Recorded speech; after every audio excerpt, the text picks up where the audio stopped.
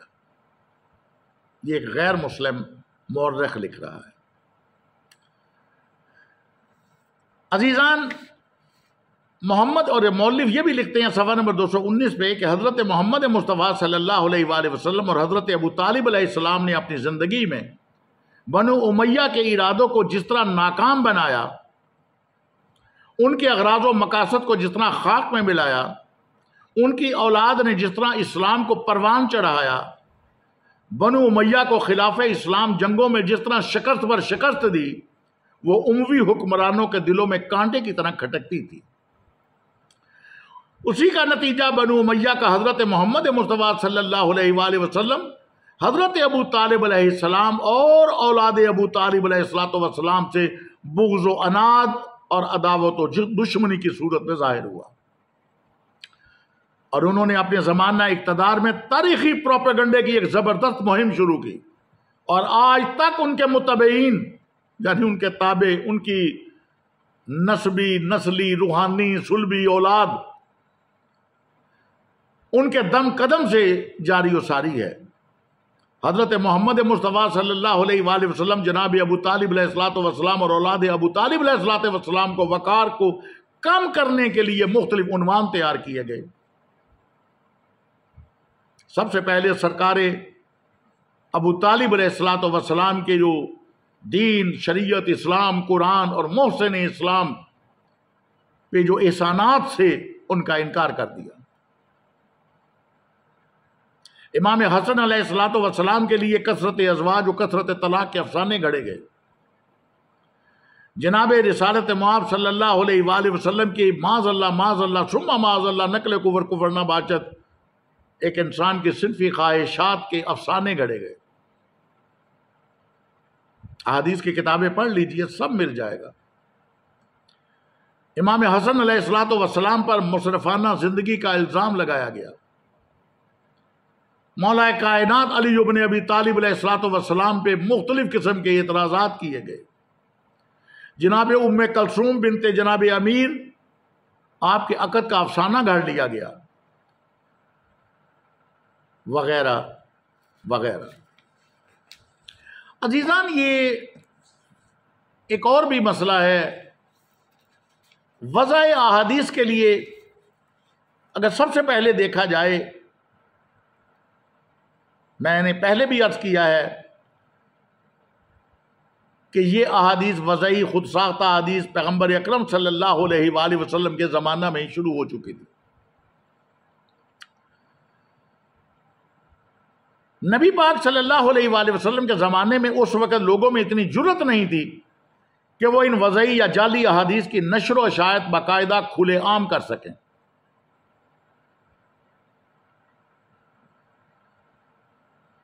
بالکل ایسے ہی جیسے آج کو یزید کو امیر المومنین کہا جا رہا ہے، یزید کے لیے رضی اللہ تعالی عنہ کا لاحقہ لگایا جا رہا ہے، اور دشمنان اہل بیت جنہوں نے اولاد علی اور علی علیہ السلام پر سب و شتم کا سلسلہ جاری رکھا، ان کی مدافعت کے لیے لوگ کمر بستہ ہیں، اور طرح طرح کی ان کی شان میں خود ساختہ روایات و احادیث سنا کر کلابے ملائے جا رہے ہیں، اور ان کی شخصیات کو کہاں سے کہاں پہنچا دیا جا رہا ہے۔ اس وقت یہ کھلے عام کسی کی جرت نہیں ہوتی تھی۔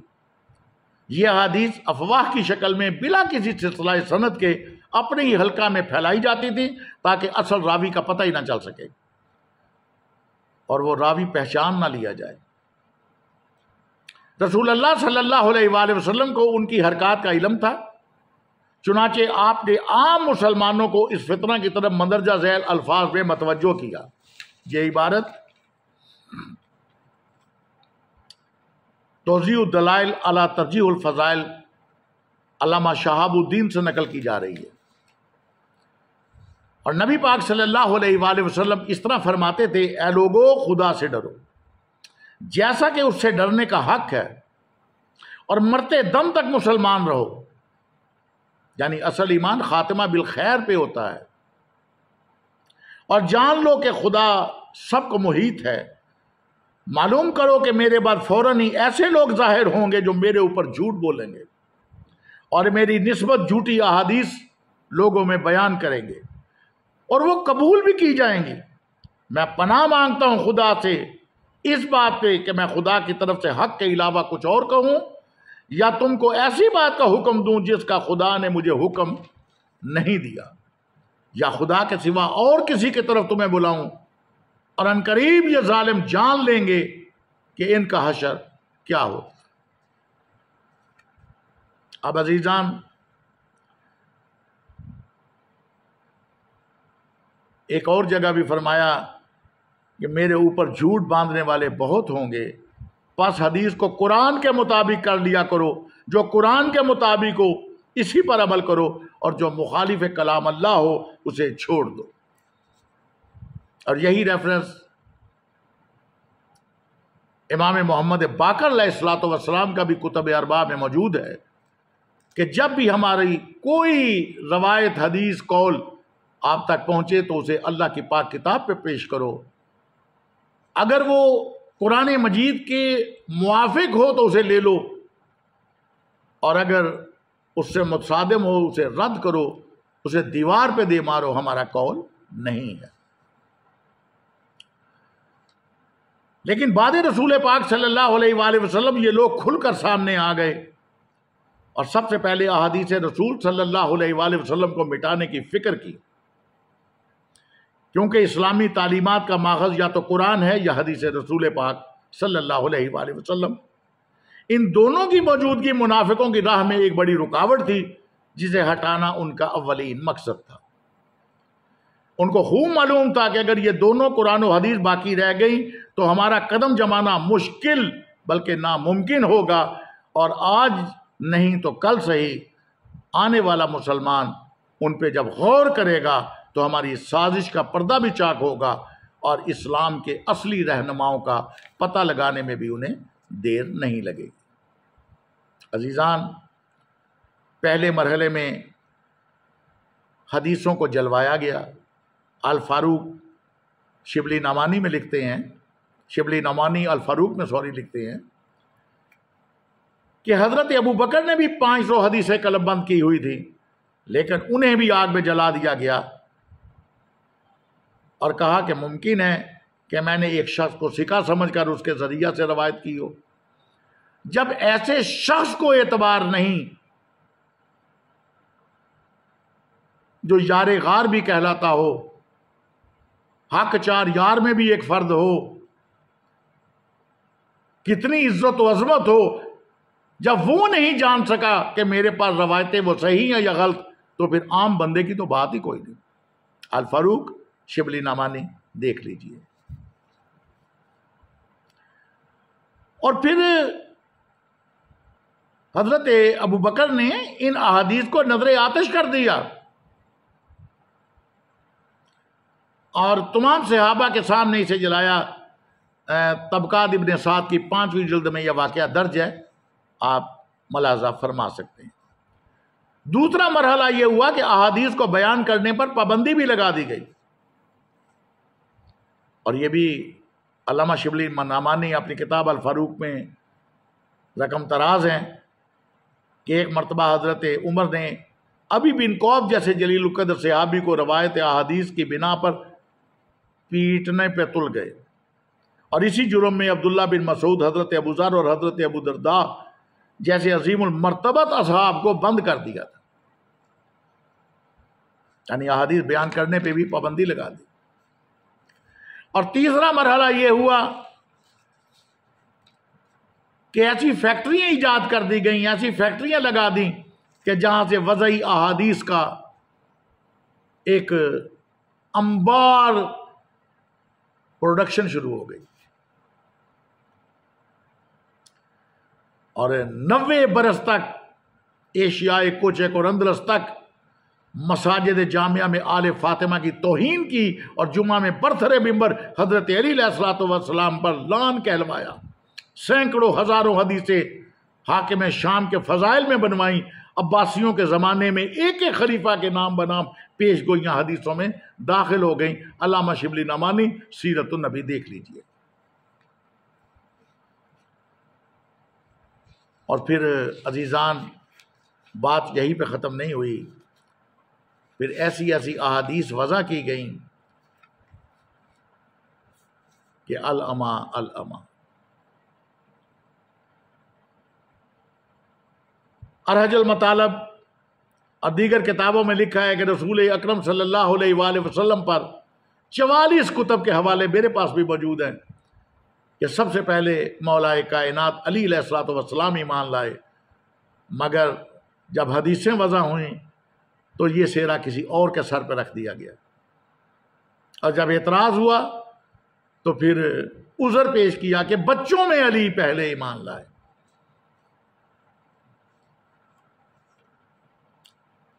رسول اکرم صلی اللہ علیہ وآلہ وسلم نے کتب احادیث فریقین کی گواہ ہیں کہ مولا کائنات کو صدیق اکبر اور فاروق اعظم کا لقب دیا، مگر خود ساختہ احادیث وضع کرنے والوں نے یہ القابات بھی اوروں میں تقسیم کر دیے۔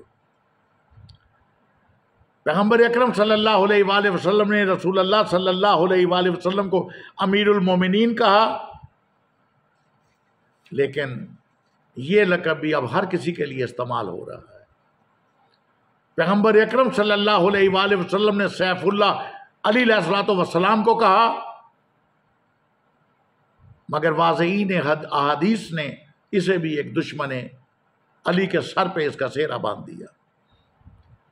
رسول پاک صلی اللہ علیہ وآلہ وسلم نے مولا کائنات کا دروازہ مسجد نبوی میں کھلا رہنے دیا، مگر واضحین احادیث نے اس میں بھی کئی اور ناموں کا اضافہ کر دیا۔ قرآنی آیت وَمِنَ النَّاسِ مَن يَشْرِي نَفْسَهُ ابْتِغَاءَ مَرْضَاتِ اللَّهِ مولا کائنات کی شان میں نازل ہوئی، مگر تاریخوں میں درج ہے کہ کئی لاکھ درہم دے کر یہ بھی ایک حدیث وضع کرنے والے سے یہی آیت جو مولا علی کی شان میں تھی، یہ ابن ملجم کی شان میں اس کا شان نزول بیان کر دیا گیا۔ حدیث ثقلین پیغمبر اکرم صلی اللہ علیہ وآلہ وسلم واضح حدیث ہے، مسلم شریف میں درج ہے، لیکن اس میں اہل بیت کا لفظ مٹا کر سنت کا لفظ وضع کر دیا گیا۔ پیغمبر اکرم صلی اللہ علیہ وآلہ وسلم نے فرمایا کہ یا علی تیری منزلت مجھ سے ہارون و موسیٰ کی ہے، فقط یہ کہ میرے بعد الا انہ لا نبی بعدی، میرے بعد نبوت نہیں، مگر اس کے لیے بھی ماشاءاللہ کسی اور نام کو جگہ دے دی گئی۔ رسول پاک صلی اللہ علیہ وآلہ وسلم نے فرمایا میں شہر علم ہوں، علی اس کا دروازہ ہے، تو اس کے ساتھ کئی اور لاحقے لگا دیے گئے، کھڑکیاں، چھت، دروازے اور پرنالہ جیسے لفظ بھی استعمال کر لیے گئے، وضع کر دیے گئے۔ رسول اکرم صلی اللہ علیہ وآلہ وسلم نے مولا کائنات سلمان، ابو ذر اور مقداد کو 4 یار بتایا، لیکن الفاظ میں تبدیلی پیدا ہو گئی نظریہ ضرورت کے تحت۔ خیر، یہ ایک نمونہ تھا بتانے کے لیے کہ کیا کچھ ہوا اور احادیث کو کس طرح وضع کیا گیا، اور جن احادیث میں وہ احادیث ساری شامل ہیں جو توہین اہل بیت علیہم السلام کے لیے گھڑی ہیں، توہین اہل بیت علیہم السلام کے لیے، لیکن پیغمبر اکرم صلی اللہ علیہ وآلہ وسلم کا فرمان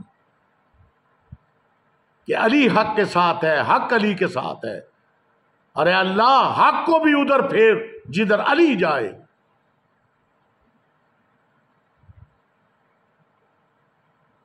اب حق کو ڈھونڈنا مشکل پھر بھی نہیں،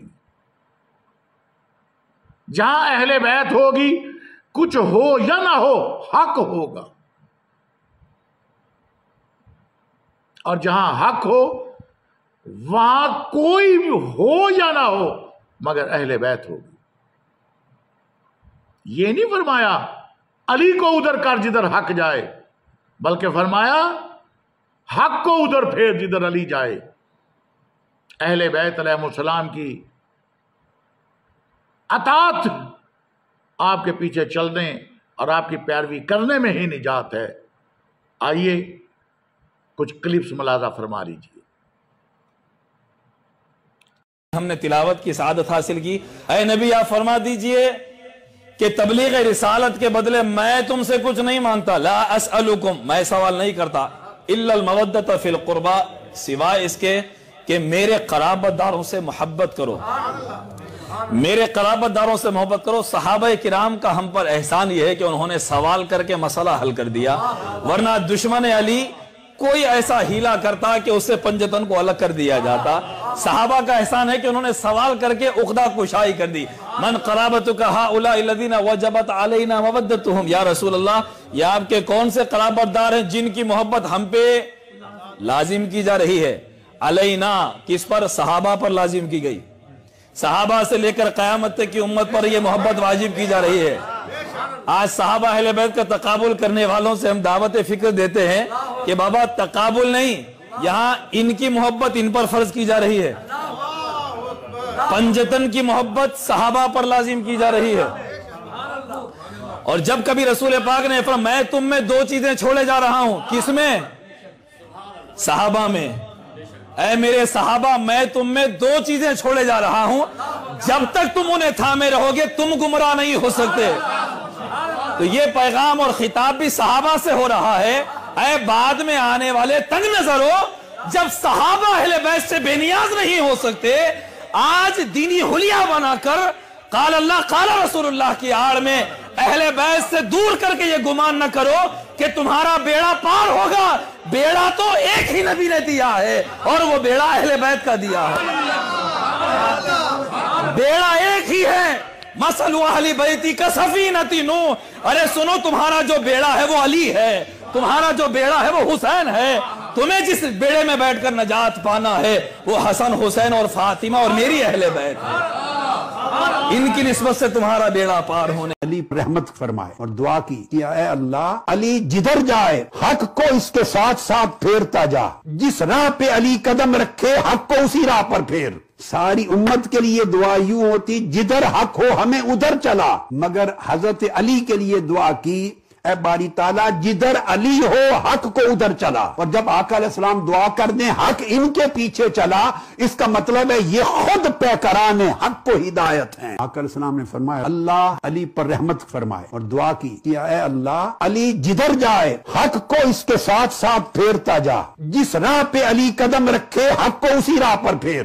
ساری امت کے لیے دعا یوں ہوتی جدھر حق ہو ہمیں ادھر چلا، مگر حضرت علی کے لیے دعا کی اے باری تعالیٰ جدھر علی ہو حق کو ادھر چلا، اور جب آقا علیہ السلام دعا کر دیں حق ان کے پیچھے چلا، اس کا مطلب ہے یہ خود پیکران حق کو ہدایت ہے۔ پانی دینا۔ پھر آقا علیہ السلام نے فرمایا یہ ارشاد کر کے،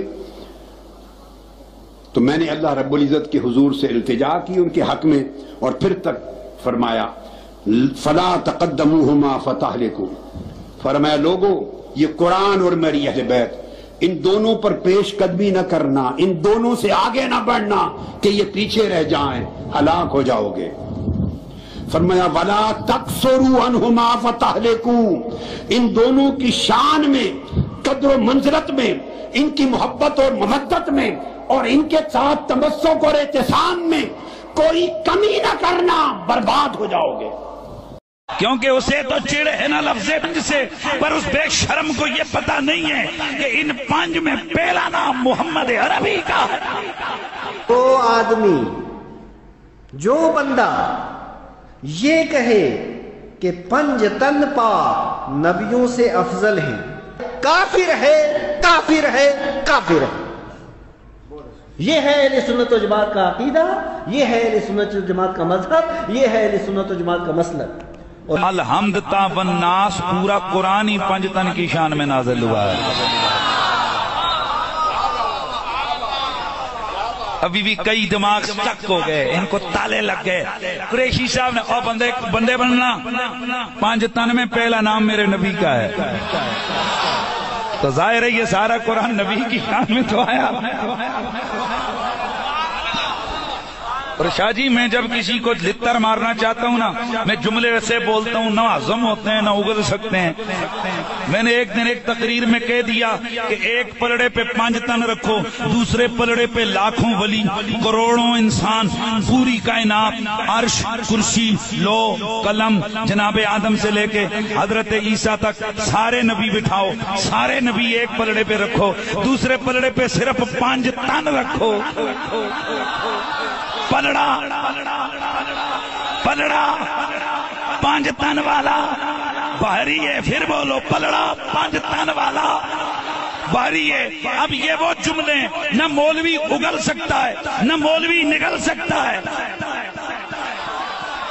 کیونکہ اسے تو چڑ ہے نا لفظ 5 سے، پر اس بے شرم کو یہ پتہ نہیں ہے کہ ان 5 میں پہلا نام محمد عربی کا ہے۔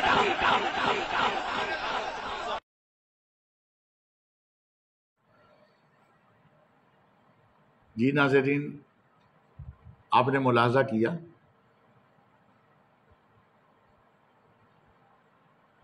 اور میں اکثر یہ کہا کرتا ہوں، جادو وہ جو سر جڑ کے بولے اور حقیقت وہ جو اپنوں کے ساتھ ساتھ بیگانوں کی زبان سے بھی ادا ہو۔ حق علی کے ساتھ ہے، علی حق کے ساتھ ہے، اور حق بھی ادھر پھرتا ہے جدھر علی جائے۔ میرے ہاتھ میں اس وقت کتاب الاربعین ہے،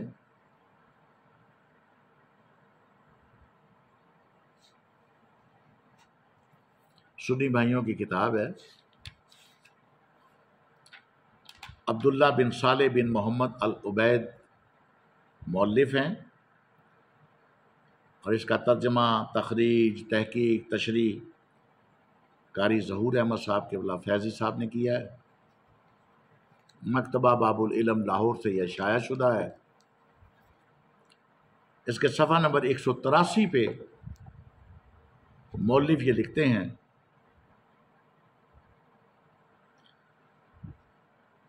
اے اللہ، حق کو اس کے ساتھ کر دے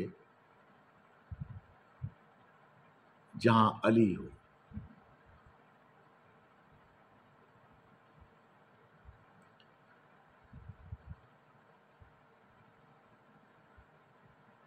علی قرآن کے ساتھ ہے، قرآن علی کے ساتھ ہے، اور مولائے کائنات جدھر رخ کرتے حق اسی طرف ہو جاتا، کیونکہ یہ حدیث پاک کے الفاظ ہیں۔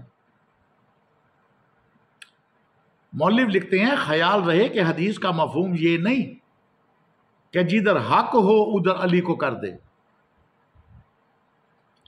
بلکہ یہ ہے کہ جدھر علی ہو ادھر حق کو کر دے۔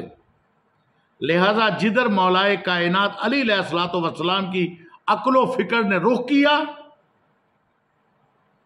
حق ادھر ہی ملے گا، اور یہی تعویل قرآن بنتی چلی گئی۔ اور بعض علماء کرام نے اس حقیقت کو سیدنا علی علیہ الصلوۃ والسلام کے علمی رسوخ اور اجتہاد سے تعبیر کیا ہے۔ یہ حق علی کے ساتھ ہے، علی حق کے ساتھ ہے۔ یہ میں نے حوالہ آپ کے سامنے پیش کر دیا۔ عزیزان، جاری عنوان امام حسن علیہ الصلوۃ والسلام پہ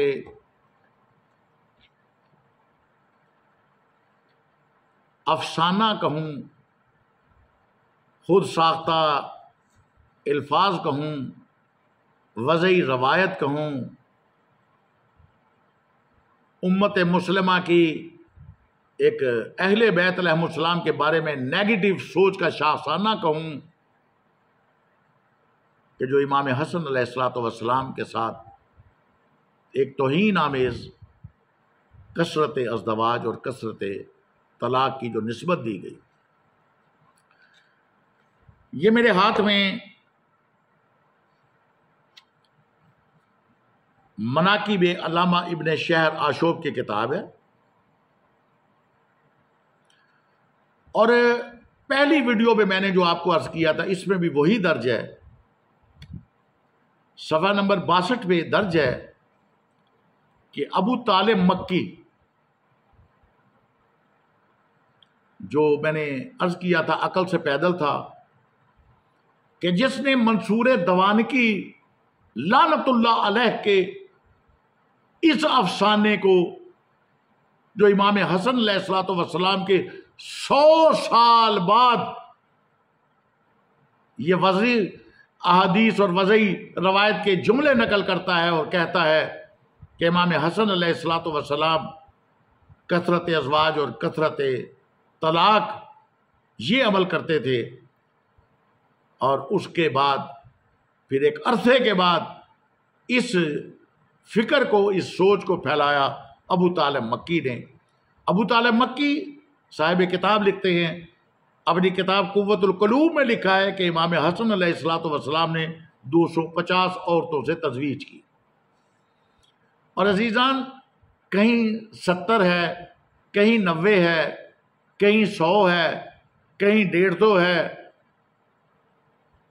کہیں 200 ہے، کہیں 300 ہے، کہیں 250 ہے، تو جھوٹے کے تو نہ حافظہ ہوتا ہے نہ پیر ہوتے ہیں۔ یہ تضاد ہی صبر کی دلیل ہے کہ یہ باطل گمراہ کن ایک وضعی اور دشمنی اہل بیت میں گھڑی ہوئی روایت ہے۔ دشمنان محمد و آل محمد علیہ السلام 1400 سال گزرنے کے باوجود بھی آج تک ایک فگر پہ متفق نہیں ہو سکے۔ اور میں نے اپنی پچھلی گفتگو میں یہ عرض کیا ہے کہ امام حسن علیہ السلام کی ٹوٹل تواریخ پڑھ لیجئے، دیکھ لیجئے، چھان ماریے، 11 ازواج کا نام ملتا ہے۔ ازواج کی تعداد 13 اور ایک آدھی کتاب میں 17 تک گئی ہے، مگر نام صرف 11 کے ملتے ہیں۔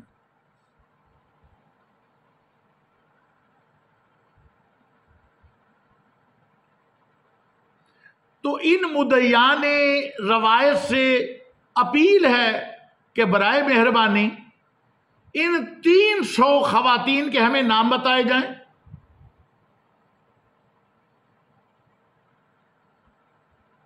یہ کن کی بیٹیاں تھیں، نام بتائے جائیں۔ یہ کس کس قبیلے سے تعلق رکھتی تھی، نام بتائے جائیں۔ کس کی کتنی کتنی اولاد ہوئی، یہ بھی بتایا جائے۔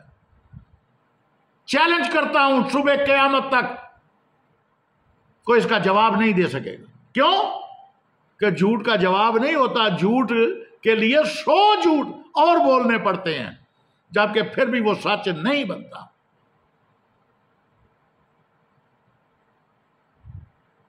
لعنت ہے ایسے ظالم اور جابر حکمرانوں پہ کہ جنہوں نے ایسی ایسی احادیث بنانے کے لیے اپنی تجوریوں کے منہ کھول دیے، اور لعنت ہے ایسے نام نہاد انسانوں پہ جو اسلام کے نام پر مجسم اسلام محمد و اہل بیت محمد علیہ السلام کے خلاف طرح طرح کی بہتان ترازیاں اور ان پہ بہتان ترازیوں پہ مشتمل روایات کو گھڑتے چلے گئے۔ اور لعنت ہے ایسے ظالموں پہ کہ جو محمد و آل محمد علیہ السلام کے لیے ایسی توہین آمیز روایتوں کو قبول کرتے ہیں، نہ صرف قبول کرتے ہیں بلکہ منبر رسول صلی اللہ علیہ وآلہ وسلم پہ بیٹھ کر ہی خانوادہ رسالت مآب صلی اللہ علیہ وآلہ وسلم کے لیے اپنی زبانیں دراز کرتے ہیں۔ لعنت اللہ علی الکاذبین، لعنت اللہ علی الظالمین، لعنت اللہ علی الخائنین، اور لعنت اللہ علی الغاصبین۔ ان سب پہ لعنت۔ اور یہی صاحب کتاب لکھتے ہیں کہ ابو طالب مکی نے قوت القلوب میں لکھا ہے کہ امام حسن علیہ السلام نے 250 عورتوں سے تزویج کی، اور بعض نے 300 تک کی تعداد لکھی ہے۔ استغفر اللہ، استغفر اللہ۔ حضرت علی علیہ السلام بقول ابو طالب مکی کے، جس کا جواب میں دے چکا ہوں پچھلی ویڈیو میں،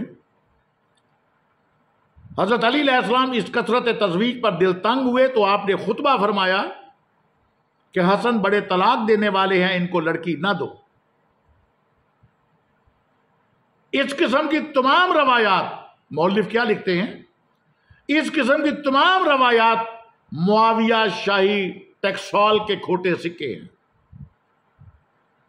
حاکم شام نے کردار اہل بیت علیہ السلام کو بدنام کرنے میں عموماً اور امام حسن علیہ السلام کی توہین اور آپ کو بدنام کرنے میں خصوصاً اپنے خزانوں کے منہ کھول دیے تھے۔ چنانچہ زر پرست اہل قلم نے اپنے ایمان بیچ کر اس قسم کی بے شمار خرافات اپنی کتابوں میں بھر دی۔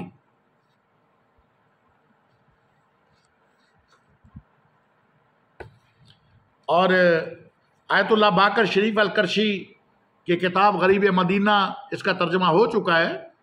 امام حسن علیہ السلام کی ولادت سے شہادت تک تمام امور اس میں جمع ہے، اور اس پہ جو اس کے مترجم ہیں اور اس کے جو ناشر ہیں وہ اپنی کتاب کے صفحہ نمبر 40 پہ آپ کی ازواج و اولاد کے باب میں درج کرتے ہیں کہ آپ کی ازواج و اولاد، آپ نے مختلف اوقات میں 9 بیویاں کی اور آپ کی اولاد میں 8 بیٹے اور 7 بیٹیاں تھیں۔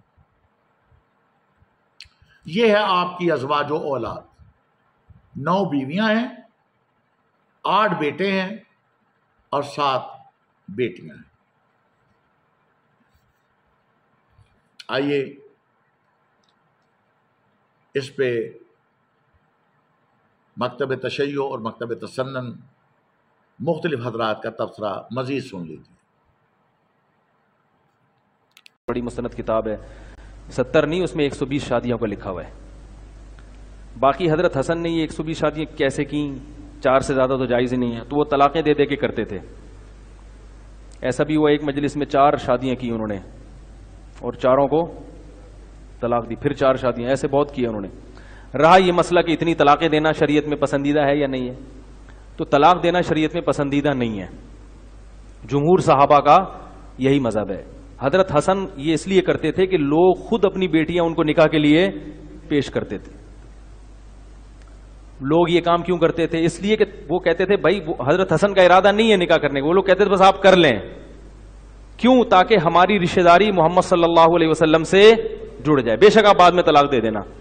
وہ فخر کرتے بھائی نبی سے رشتہ داری، تو اچھے خاندان میں رشتہ داری کی جس کو قدر ہوگی اس کو یہ فلسفہ سمجھ میں آئے گا، جس کو نہیں ہوگا وہ کہے گا یار یہ کیا ہو گیا۔ یہی وجہ ہے کہ حضرت علی رضی اللہ تعالیٰ عنہ ایک دفعہ کوفہ کے ممبر پہ کھڑے ہو گئے اور لوگوں سے ڈانٹ کے خطاب کرنے لگے کہ لا تزوج الحسن، میرے بیٹے حسن سے اپنی بیٹیوں اور بہنوں کا نکاح مت کیا کرو، فإنہ مطلاق، یہ طلاق دے دیتے ہیں۔ حضرت علی کو اس پہ تھوڑا سا کہ یہ طلاق کیوں دے دیتے ہیں، ان کو پتا تھا یہ طلاق دیتے ہیں ان کو دوبارہ رشتہ مل جاتا ہے، تو لوگوں سے کہنے لگے کہ ان کو رشتہ مت دیا کرو۔ اور دوسری بات یہ کہ وہ جب طلاق دیتے تھے تو آج کل طلاق کے بعد عورت کو نقصان ہوتا ہے، حضرت حسن جب طلاق دیتے تھے عورت کو فائدہ ہوتا تھا، اتنی دولت دیتے تھے اس کو طلاق کے وقت، 100 باندیاں دی ہیں طلاق کے وقت، یعنی باندی اس زمانے کا قیمتی ترین مال ہوا کرتا تھا۔ کسی عورت کو طلاق دے رہے ہیں اور 100 خادم، 100 باندیاں اس کو دے رہے ہیں، تو وہ اس طرح سے طلاق دیا کرتے تھے۔ 20 شادیوں والا ہے اور کثرت ازواج والا اور زیادہ طلاقیں دیتے تھے، یہ بالکل جھوٹی تعریف ہے جو اس شخص نے بیان کی ہے۔ پتہ نہیں اب ان کے مقاصد کیا ہیں اس کو بیان کرنے کے، اور ضرورت کیا تھی اس کو بیان کرنے کی، جب آپ کی کمپیٹنسی نہیں، آپ ایک جھوٹ بیان کر رہے ہیں۔ جھوٹ کیا کہنے، جہالت کا مظاہرہ کیا، اور اس کا قصور نہیں، ان کے بزرگوں کو بھی یہ باتیں نہیں پتہ تھیں، تو انہوں نے بھی اسی قسم کی جہالتیں لکھی ہیں اور پھر اس کو جسٹیفائی کر رہے ہیں۔ جی وہ عورتیں بڑی یعنی خوش نصیبی محسوس کرتی تھیں کہ خاندان رسول سے ہمارا رشتہ ہو جائے، اور حضرت حسن طلاقیں بہت دیا کرتے تھے، مولا علی نے جو ہے وہ کوفے میں اعلان کرا دیا تھا کوئی اس کو اپنی بچی نہ دے، پھر بھی لوگ، یار آپ اندازہ کریں کہ کس لیول کی آپ حضرت حسن ابن علی کی توہین کر رہے ہیں ان انٹینشنلی۔ یہ ساری باتیں میں آپ کے بارے میں کروں کہ آپ کے ابا جی نے کھڑے ہو کے اعلان کر دیا ہے کہ مفتی نے 3 کر لی ہیں، اس کو چوتھی کوئی نہ دے، ٹھیک ہے، تو آپ کو کتنا برا لگے گا؟ اور ابو داؤد ترمذی میں حدیث ہے کہ اللہ تعالیٰ کو حلال چیزوں میں سب سے زیادہ ناپسند طلاق ہے. حسن ابن علی سے آپ یہ ایکسپیکٹ کریں گے کہ وہ 120 شادیاں کریں گے اور اس میں سے یعنی 116 کو تو طلاق دی ہوئی ہے نا انہوں نے. وہ کہہ رہے ہیں 1-2 دن رکھتے تھے چھوڑ دیتے تھے. یہ 1-2 دن رکھ کے بیوی کو چھوڑ دینا یعنی کسی شریف النفس آدمی کی نشانی ہوتی ہے؟ آپ بتائیے آج کے دور میں.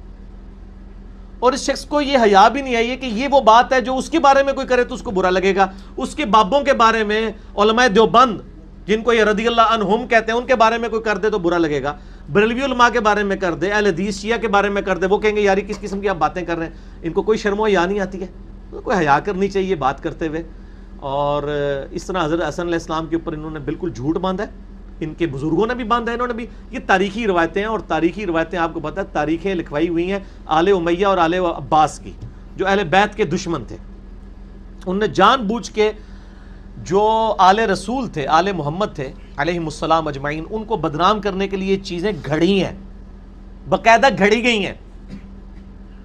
اور میں ان کو پہلے تو میں ان کو پھکی الزامی والا جواب دیتا ہوں نا, اس کو تو شاید حوالہ نہیں پتا ہوگا, اس کو میں حوالہ دیتا ہوں نا. یہ تاریخ دمشق سے اٹھائی ہے روایت. تاریخ دمشق لکھی ہے امام علی بن حسین ابن عساکر نے, المتوفى 571 ہجری. یہ جو روایت ہے حضرت حسن کثرت ازواج کرتے تھے, اس کے آگے لکھا ہوا ہے کہ حضرت حسن کو معاویہ ابن ابی سفیان رضی اللہ تعالیٰ عنہ نے زہر دے کے شہید کروایا تھا. تو سر پوری گل دسو پھر عوام نو, حسن دے ویاہ تے بیان کیتے جے نا, تو نالے بھی دسو کہ حضرت حسن نو زہر دے کے حضرت معاویہ نے مروایا ہے. ہو گئے نہیں روایتی جعلی ہے تو بیان کیوں کر دیو اس کہ نبی علیہ السلام کا کیا ایک ہی نواسا تھا؟ حسن حسین کٹھے ہی نام ہوتے ہیں نا. ترمذی میں حدیث ہے حسن و حسین جنتی نوجوانوں کے سردار ہیں, ہے نا. تو حسین نو 120 زنانیاں کسی نے نہیں دیتیاں. اگر حضور سے رشتہ داری کرنی تھی تو صرف حسن کے ذریعے ہو سکتی. میں پکی والا جواب دے رہا ہوں, الزامی جواب, اینٹی وینم اور ہومیوپیتھک آنسر. اگر لوگوں کو نبی علیہ السلام سے رشتہ بنانے کا شوق تھا تو صرف حسن کے ساتھ کیوں؟ حسین بھی نبی علیہ السلام کے ہم شکل ہیں. حسین کی تو کوئی 100-150 شادیاں نہیں آئی ہیں. تو اب آپ کی عقل کام کرنی چاہیے. یہ حسن کو انہوں نے ٹارگٹ کیوں کیا آل امیہ نے کہ یہ زنانیاں بہت کرتا سی؟ اس حقیقت پہ یہ پردہ ڈالنے کے لیے نا انہوں نے کہا کہ حسن کو بدنام کر دو کہ وہ تو ہے ہی زنانیاں دا عاشق سی, تو انہیں کیڑی حکومت چلانی سی, چنگا ہی ہویا معاویہ دے والے کر دیتی. حسن تو ہے ہی عورتوں پہ عاشق تھا, تو وہ عورتوں کا دل دادا تھا, اچھا ہی ہوا وہ معاویہ کو حکومت اس نے دے دی, ورنہ تو حکومت تباہ ہونی تھی. حسن کا اس طرح کا کریکٹر پورٹریٹ کرو. حسین کا اس لیے نہیں کریں گے, حسین نے للکارا ہے. حسین نے تو حضرت معاویہ کو بھی خط لکھے تھے کہ میں اللہ کو کیا جواب دوں گا کہ تیرے دور حکومت کے اندر جو کچھ ہو رہا ہے اور میں خلاف نہیں کھڑا ہو رہا, صرف اس عہد کی پاسداری کر رہا ہوں جو میرے بھائی کا تیرے ساتھ ریٹن ایگریمنٹ ہے, جن شرائط کے اوپر صلح حسن ہوئی تھی. اور جب حضرت معاویہ نے ایک شرط بھی پوری نہیں کی, ان کا جی حضرت حسن سے اس لیے چاہتے تھے کہ تاکہ حضور سے رشتہ داری ہو جائے. تو حسین تو نبی علیہ السلام کے ہم شکل تھے. صحیح بخاری 3748 نمبر حدیث 3748 میں نے پیش کیا. حسین کو کیوں نہیں لوگ عورتیں دیتے تھے؟ اصل میں نہ حسن کو دیتے تھے نہ حسین کو, یہ چکر ہی نہیں تھا. چونکہ حسین علیہ السلام نے آل امیہ کو للکارا ہوا تھا, کربلا ہوئی بھی تھی, ان کا ایکٹیو مزاج تھا, تو ان کے بارے میں تو یہ کہہ نہیں سکتے تھے نا کہ وہ عورتوں کے ساتھ کھیلتا تھا. ٹھیک ہے نا, اس واقعے کا تو وقت آج تک ان کو پڑا ہوا ہے. اور آل امیہ کو بچانے کے لیے کبھی کوئی چیز گھڑتے ہیں, کبھی کوئی چیز گھڑتے ہیں, جبکہ بخاری مسلم تو سچائی بتا گئے ہیں. اور اصل میں حسن علیہ السلام کو ٹارگٹ اس لیے کیا کہ جی حسن تو عورتوں کا دل دادا تھا, اسی لیے اس نے صلح کر لی, اور وہ لڑا تو جانا کو نہیں سی, تاہی انہیں صلح کر لی. ورنہ اگر رشتہ داری کرنی ہو تو حسین علیہ السلام کو کیوں نہیں عورتیں دی گئیں؟ ٹھیک ہو گیا جی. ترمذی ابو داؤد میں حدیث ہے اللہ کو سب سے زیادہ ناپسند چیز طلاق ہے حلال چیزوں میں. ہم نہیں یہ کام کرنے کے لیے تیار, اور آپ حضرت حسن پہ کہہ رہے ہیں 120 شادیاں کی ہیں, 1-2 دن رکھ کے پھر طلاق دے دیتے تھے, پھر نئی عورت مل جاتی تھی ان کو. بالکل جھوٹ ہے, آپ کا کوئی قصور نہیں. آپ کے بزرگ بھی جاہل تھے اس معاملے میں, یا مرافق تھے یا جاہل تھے, یہ اب آپ نے خود فیصلہ کرنا ہے. یہ حضرت حسن نے کوئی 250 شادیاں کی تھی, یہاں تک روایت ایک میں ملی ہے, وہ لکھی ہوئی ہے انہوں نے. ایک یہ بھی ساری ایسی بات 70 کی ہیں. ان روایتوں کا کون ضامن ہے؟ جنہوں نے زیادہ کی ان کا نام نہیں لیتے, کیونکہ وہ ان کی پارٹی کے ہے نا, سمجھے جاتے حضرت مغیرہ بن شعبہ رضی اللہ عنہ کے جب آتا 1000 عورت کی انہوں نے اور 300 کنواری عورت کا پردہ چاک کیا، اس کا نہیں ذکر کرتے، حالانکہ صحابہ کرام کے حالات پر جو بھی کتاب ہے اس میں حضرت مغیرہ کے بارے میں یہی لکھا، مگر چونکہ وہ حضرت معاویہ کے ساتھ مل گئے تھے ان کا یہ چھپا لیتے ہیں عیب سمجھو، حضرت حسن کے پیچھے پڑے ہوئے۔ وہی حضرت حسن کے بارے میں ایسی روایت جنہوں نے نام لے کر بھی لکھی ہیں نا عورتیں اور ان سے اولاد 18-19 کے قریب تک ہی بس لکھی ہیں، بس اس سے زیادہ کوئی نہیں۔ ہاں اچھا صحیح، یہ ثابت ہے یا یہ بھی بس یعنی کہ نہیں ہے، یہ بھی ایسے، مگر شرح جو ہے نا ناظر البلاغہ ابن ابی الحدیث معتزلی کی، اس میں اس نے نام لکھے ہیں نا کہ یہ عورتیں نے ان سے نکاح کیا، ان سے یہ بچے ہوئے۔ ہاں اچھا جی ناظرین، ملاحظہ کیا آپ نے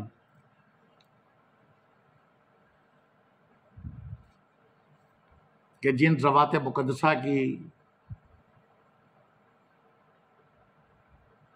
مودت کو واجب کیا اللہ نے،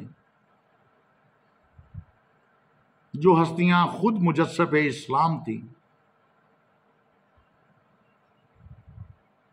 انہی کا کلمہ پڑھ کے مسلمانوں نے انہی کی تکذیب شروع کر دی، انہی کی توہین شروع کر دی، ظلم و ستم کا ایک بازار تھا جو ان پہ گرم کر دیا۔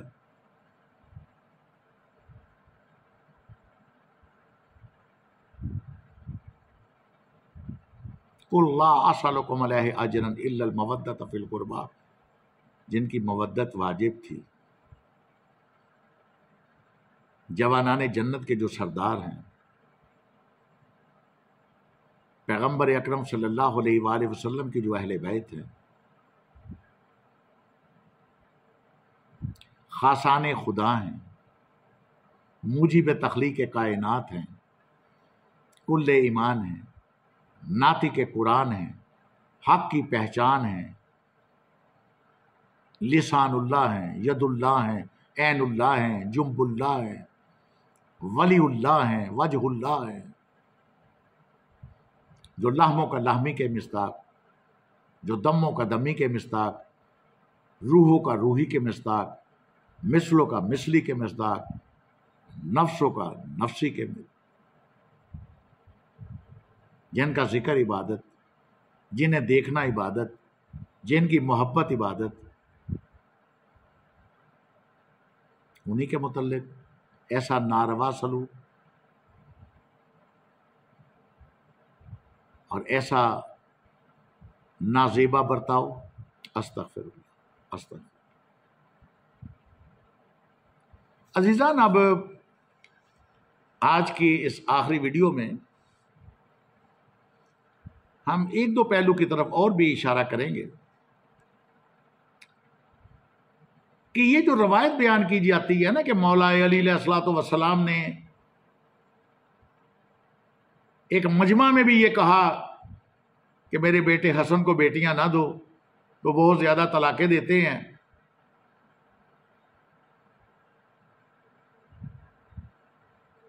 عزیزان ذرا توجہ رکھیے کہ یہ جتنی بھی روایات ہیں نکال لیجئے، یہ سب کی سب روایات مرسل ہیں۔ سامعین و ناظرین، مرسل روایت ایسی روایت کو کہا جاتا ہے جس میں گیپ ہو، سلسلہ سند نہ ہو۔ مثلا ایک بندہ کوئی بات کرے، روایت بیان کرے، مگر وہ روایت بیان کرنے والے کے جس سے روایت بیان کی جا رہی ہے نہ تو اس زمانے میں موجود ہو، نہ اس نے اپنے کانوں سے وہ بات سنی،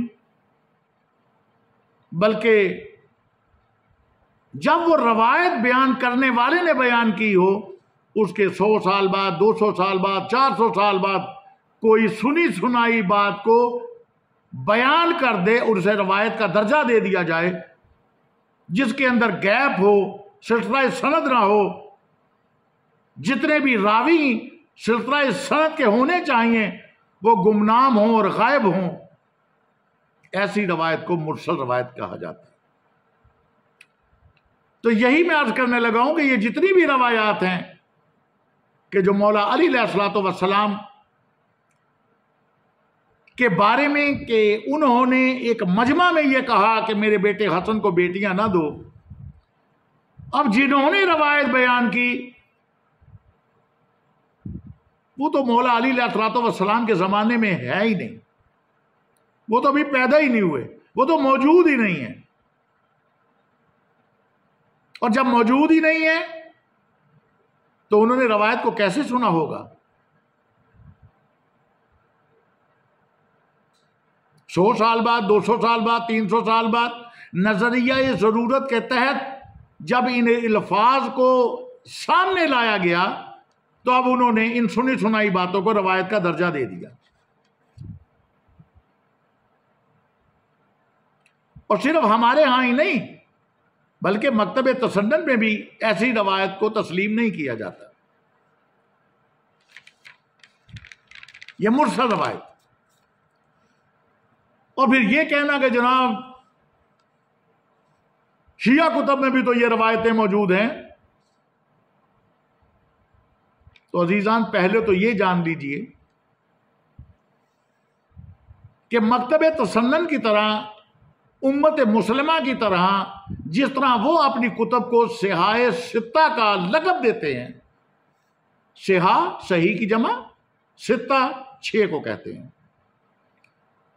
صحاح ستہ یعنی 6 صحیح ترین کتابیں، اور جن میں 2 بخاری اور مسلم کو تو صحیحین بھی کہا جاتا ہے، یعنی یہ صحیح کتب کی سرتاج 2 صحیح ترین کتابیں، اور پھر بخاری شریف کو تو اصل کتب باری بعد از کلام باری، صحیح بخاری قرآن مجید کے بعد اگر درجہ دیا جاتا ہے تو وہ صرف بخاری شریف کو ہی دیا جاتا ہے۔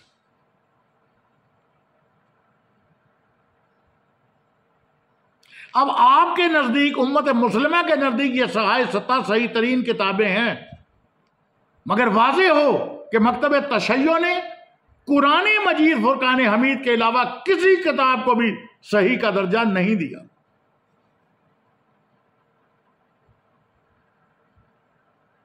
ہم اپنی کتب کو کتب اربع کہتے ہیں، کتب احادیث و روایات کہتے ہیں، مگر صحاح اربع نہیں کہتے۔ توجہ رہے، اس لیے ہماری کتابوں میں کسی قسم کی بھی روایت ہو ہم پہ حجت قائم نہیں کی جا سکتی، کیونکہ ہمارے نزدیک معصوم فقط 14 ہیں۔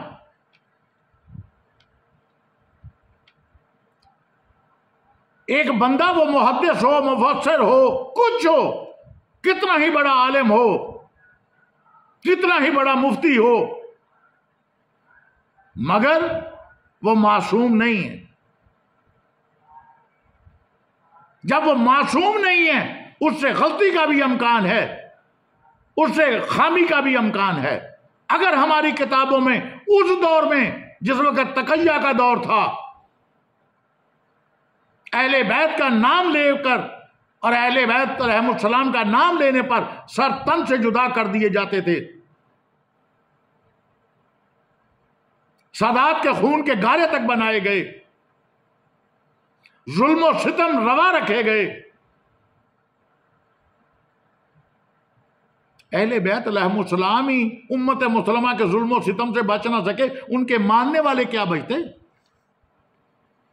تو اس دور میں تقیتاً ایسی روایات کو اپنی کتابوں میں لکھوا کر، لکھ کر اور کتابیں شائع کروانا اس دور کی ضرورت تھی، لیکن محدثین و مفسرین نے ایک احتیاط قائم رکھی، کوئی نہ کوئی ایسے حکم چھوڑے گئے جس سے پتہ چل جائے گا کہ قول معصوم کون ہے اور قول غیر معصوم کون سا ہے۔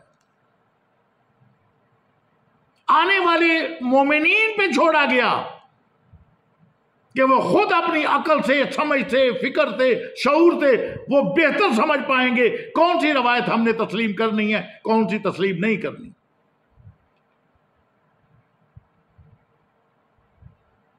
عزیزان، ایک گفتگو میں ایک دوست کہنے لگے کہ جناب آپ کے امام کی تصدیق موجود ہے کہ جی یہ اصول کافی میں صحیح احادیث ہیں، صحیح اقوال ہیں، صحیح روایات ہیں، اور یہ شیعوں کے لیے کافی ہے۔ تو اس کا جواب بڑے سادہ انداز میں تو سادہ سی باتیں کرنے کا عادی ہوں، سادہ انداز میں نے جواب دیا۔ میں نے کہا مجھے بتائیے کہ ایک گھر کا سربراہ اپنے گھر والوں کے لیے اناج بھیجے، جس طرح آپ کہتے ہو کہ امام نے فرمایا یہ اصول کافی ہمارے شیعوں کے لیے کافی ہے، اور وہ گھر کا سربراہ اناج بھیج کر یہ کہے کہ یہ سال بھر کے آپ کے کھانے کے لیے یہ اناج کا ذخیرہ کافی ہے،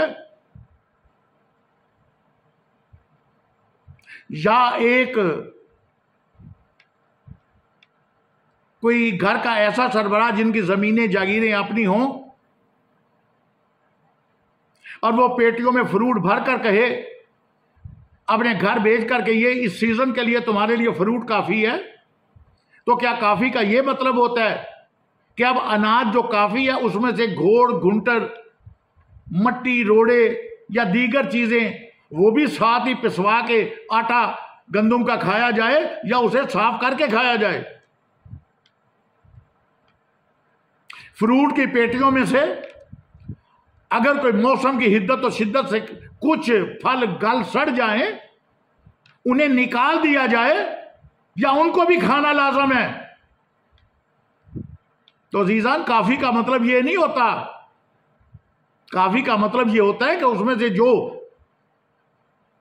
قرآن مجید کے مطابقت رکھتے ہیں اقوال و احادیث وہ لے لیجئے، جو نہیں رکھتی وہ نہ لے۔ اور یہی اصول کافی میں معصوم امام کا فرمان ہے کہ ہمارا کوئی قول حدیث روایت اسے قرآن پہ پیش کرو، اگر قرآن سے مطابقت رکھے تو لے لو، اور اگر قرآن سے مطابقت نہیں رکھتا اسے دیوار پہ دے مارو، ہمارا قول نہیں۔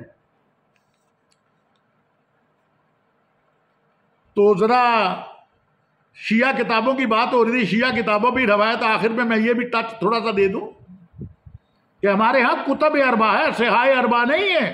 ہم نے کسی کتاب کو صحیح کا درجہ نہیں دیا کیونکہ مؤلف معصوم نہیں ہے۔ صحیح کتاب فقط قرآن مجید فرقان حمید ہے، کیونکہ یہی روایت فروع کافی کی 6 جلد کے صفحہ نمبر 56 پر بھی حدیث نمبر 4 اور 5 کے ذیل میں موجود ہے۔ لیکن بات وہی آ گئی کہ حوالہ دیں گے مگر اپنی عیاری اور مکاری سے باز نہیں آئیں گے، فریب کاریوں سے باز نہیں آئیں گے، خیانت سے باز نہیں آئیں گے۔ سامعین آپ کے لیے عرض کر رہا ہوں کہ اسی الکافی کی شرح مرات العقول علامہ مجسی علیہ رحمہ انہوں نے ان دونوں روایتوں میں سے جو دو انہوں نقل ہیں، ایک کو مجہول اور ایک کو موثق قرار دیا۔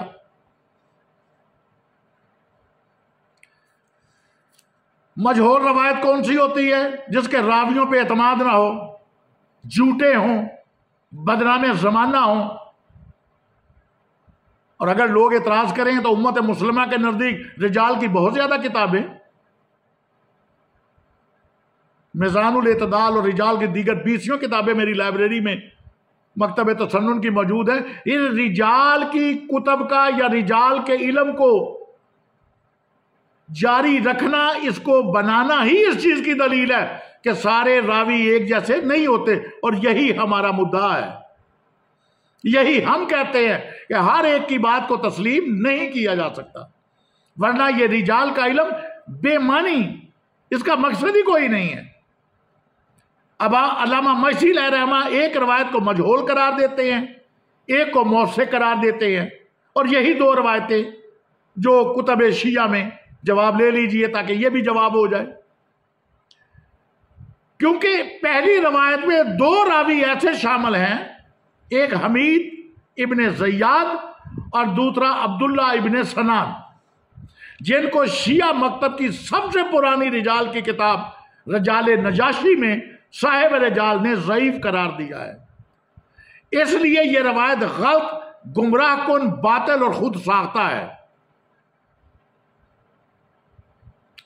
اور خاندان اہل بیت علیہ السلام کے لیے تہمت کا باعث ہے، جو اس کے مردود ہونے کی دلیل ہے، کیونکہ قرآن مجید کی آیت تطہیر سے متصادم ہے۔ امام حسن علیہ السلام کی ذات مبارک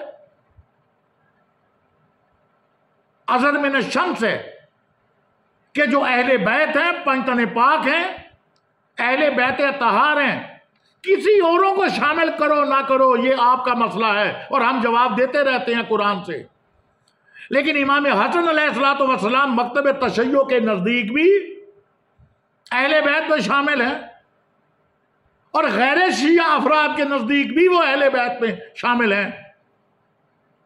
اور جب خالق نے فرما دیا انما یرید اللہ لیذھب عنکم الرجس اہل البیت ویطہرکم تطہیرا، تو یہ روایت جو بہتان ہے، جو وضع کردہ روایت ہے، جو خود ساختہ ہے، جو گڑی ہوئی ہے، جو حکمرانوں کے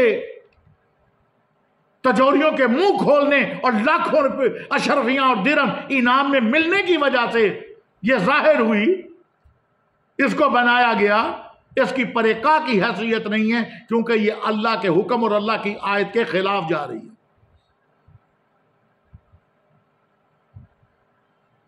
اور دونوں راوی مجہول ہیں، ان پہ اعتماد ہی نہیں کیا جا سکتا، روایت اسی لیے ضعیف، ختم۔ اور دوسری روایت کو موثق کہا گیا ہے، اور عزیزان یہ بھی سن لیجئے، موثق روایت مکتب تشیع کے نزدیک ایسی روایت ہوتی ہے جس کے راوی امامی یعنی محبان اہل بیت نہ ہوں، خواہ وہ سکہ ہی کیوں نہ ہوں۔ تو جب راوی ہی شیعہ نہیں ہے، راوی ہی محبان اہل بیت نہیں ہے، راوی ہی مولائے کائنات اور امام حسن اور امام حسین اور دیگر ائمہ کو، ائمہ اثنا عشر کو نہیں تسلیم کرتے، تو ایسے راویوں کی ہمارے نزدیک جو حیثیت ہے وہ تو پریکا کی حیثیت نہیں رہتی۔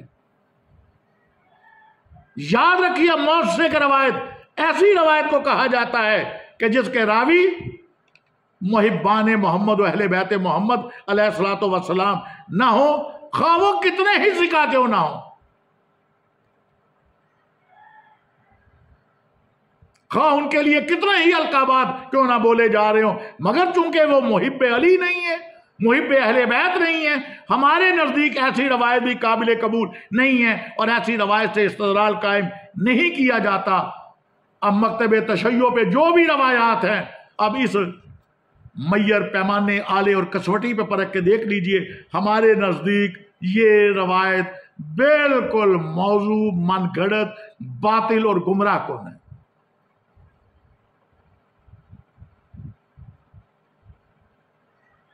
عزیزان، ہم نے کوشش کی کہ اس موضوع پہ فریقین کے نظریات بھی آپ کے سامنے پیش کریں، کتب کے حوالہ جات بھی آپ کے سامنے لائے جائیں، اور امام حسن علیہ السلام کی ذات مقدس کی ایک تصویر بھی آپ کے سامنے پیش کی جائے کہ فریقین کے نزدیک آپ کا کردار کیسا ہو، قرآن میں، پیغمبر کے فرمان میں آپ کے لیے کیا کیا بیان کیا گیا، اور کیا ان کا یہ عمل قابل قبول ہو بھی سکتا ہے یا نہیں ہو سکتا۔ ہم کس حد تک کامیاب ہوئے اس میں اپنی آراء سے ضرور نوازیے گا، کمنٹ ضرور دیجیے گا، اپنی دعاؤں میں بھی یاد رکھیے گا۔ پاک پروردگار ہماری اس کوشش کو قبول و منظور فرمائے۔ بارگاہ محمد و آل محمد علیہ السلام میں پیش خدمت ہے، اور محمد و آل محمد علیہ السلام پہ درود و سلام کے ساتھ ہی ہم اپنی گفتگو کا اختتام کرتے ہیں۔ اللہ حافظ، فی امان اللہ، یا علی مدد۔